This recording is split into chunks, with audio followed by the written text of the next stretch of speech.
Guys, so today I'm going to answer some questions from Pollyanna, who is a nurse practitioner in Chicago, and she shares my love for the bears. So of course I have to answer her questions. She's given me 9 questions about some different things in the business. So the first one, why are pallbearers seen carrying caskets on shoulders in the past? Are they different types of caskets? So this is sometimes a regional thing, a cultural thing, that there are teams of pallbearers that you can hire that will do that type of carrying of the casket. Sometimes we get families who say, oh, we want to lift them up on their shoulders. The only problem with this, and that the stance that some funeral homes have taken, is it's a huge liability. You've got people hoisting that much weight up on their shoulders that have never done that before. It's also more of a chance that you're going to drop the casket. So a lot of funeral homes kind of try to keep families from doing that type of a carrying of the casket, although it's kind of up to them if they want to do that. But we try to ensure some things are in place if that's going to happen, because you really do need people who are all the same height, and so there's a lot of things that come into play with that type of carrying of the casket. A lot of older people suffer from constipation. When you perforate large bowels with a trocar, solid waste remains. Carrie, I'm stuck on the trocar part because medically I know what I do. Do you inject something to liquify organs? Obviously, I've seen too many constipated older folks full of poop. That's hard as rock. That can't come out. So yes, sometimes you get solids, and that then can block up the trocar, and that's when we get the reversing of the pressure, and sometimes everything sprays out. Yeah, that's not a good day when you get back spray from a trocar.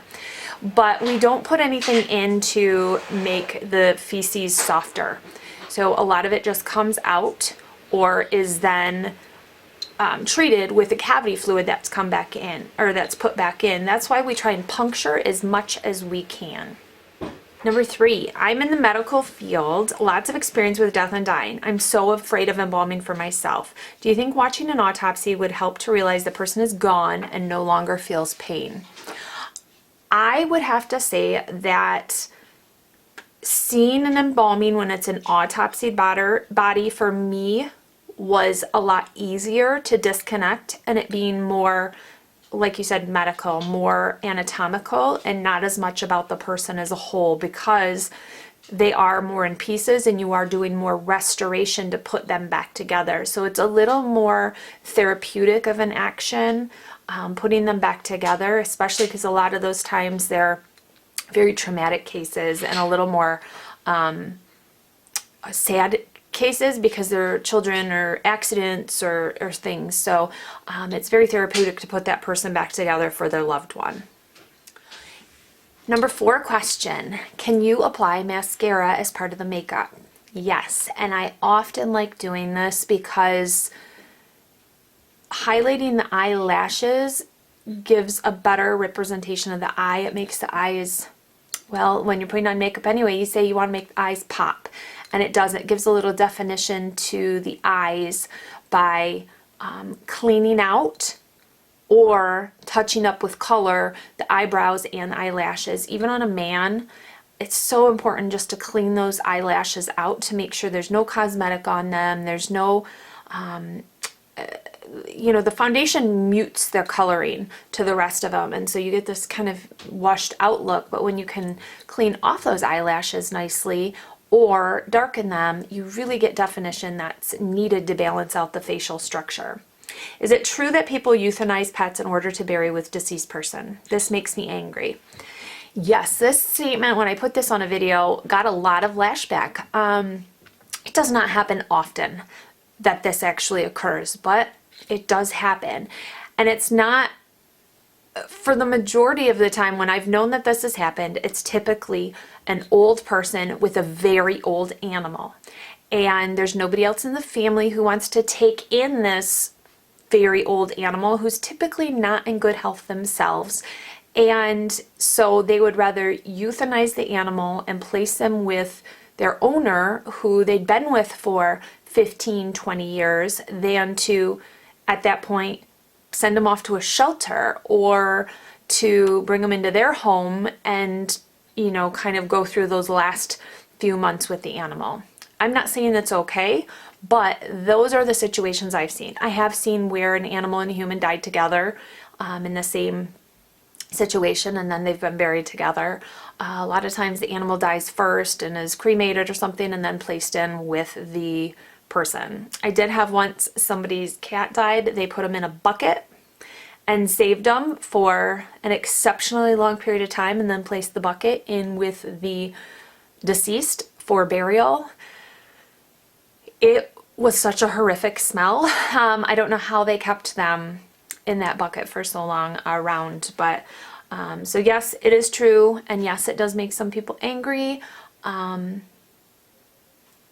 It's just how it is, I guess. After funeral homes pick up body, how do you know whether or not to embalm? If it needs to be done ASAP, can you wait until after they make the arrangement? So it really depends on the situation. If we go to the family home and we can talk to the family right then and they know what they want in terms of cremation or burial with embalming for either, then we can find out right then. But if you use a removal company to go bring the person into the care of the funeral home, they're not going to have those discussions a lot of the time. So it depends how soon we can make contact with the family and what they have decided up to that point.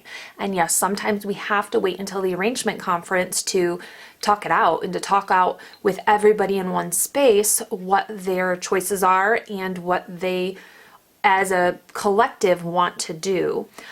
Because sometimes people, it's not as simple as just burial or cremation. There's viewing, not viewing, embalming, not embalming. For both sides, there's a lot of different options. So it's kind of going over what those all are and really seeing what the family wants and needs, because then you can know. So a lot of funeral homes have started installing cold storage. So they have a refrigeration unit that the person is, if they don't know right away, placed in the refrigeration unit. So that gives a little extended period of time. Of course, we want to do the preparation work as quickly as we can. The sooner after death we do it, the better the outcome can be in a lot of situations.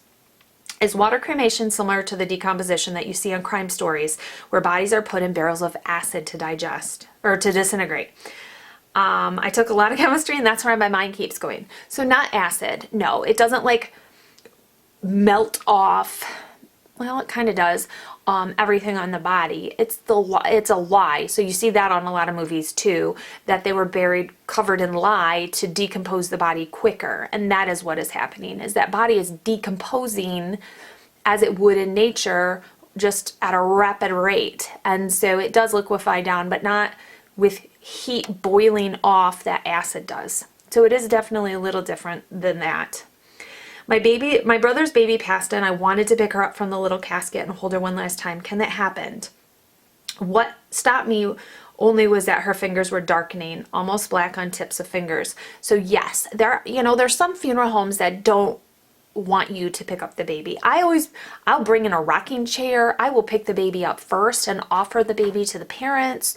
I've stood walking around with the family carrying the baby because it's natural to want to hold the baby and to pat the baby's back. You know that baby, I don't know if I can stand up and show you. Can you see this? You know, where you're walking and you're patting the baby's back and you're kind of bouncing. And I found myself doing that when I've been holding a deceased baby, talking to the family, and we just kind of chuckled because we're like, man, you just instinctually do that with a baby. So I encourage it. I think it's important. There's, things embalmers will do to try and make sure the baby's back is not flat from being on a table, and to cover the baby in like baby lotion so the baby smells more like a baby rather than preparation. So there's a lot of things that people do, but there are some times that funeral directors don't want you to because they're not comfortable with the situation, so they don't encourage the family to do it. Babies are like 95% water, so they dehydrate very, very quickly, and so their little fingertips can get very dark very quickly in their toes because it's such thin tissue and they are made up of so much water. And people tend to touch the little fingertips more often than anything else, because that's maybe what they're most comfortable with when they touch the baby, if they want to touch the baby, and that wicks the moisture right out of the baby, and so it dehydrates even quicker the fingertips. So yeah, you can hold babies. Just ask if you're uncomfortable going up and picking the child up. Ask the parents, of course, first, because it may be off-putting for them if they're not comfortable with it, but just ask if that's a situation. Last question for Aretha Franklin's wardrobe change during funeral. How did that happen? I've touched many embalmed bodies and they are rigid, stiff. Do the limbs bend? So it depends on how they did it. Her clothing may have been cut in the back so that she didn't have to be completely removed from the casket. They would have just pulled off the clothing and then redressed her inside the casket. However, they may have left the straps tucked in under her so she could have been lifted out and onto a table, redressed, and placed back in with the straps under her, so that way they could easily get her in and out, because it's hard to get straps under the person once they're back in the casket, just because they don't slide like they would on a table. So that is kind of how they did it. I'm guessing either the clothing was cut or the straps were left under her so they could move her in and out easily. So thanks, Pollyanna, for the questions. Guys, if you send me multiple questions, I will answer them in a nice bulk video to kind of go over all of them together, because it's easier than me just responding to you, because somebody else I'm sure has those same questions. So email them to me, Kari@karinorthey.com. If you like what you're seeing, make sure to give thumbs up, share the video, post comments below, and subscribe so you don't miss the next one. Bye.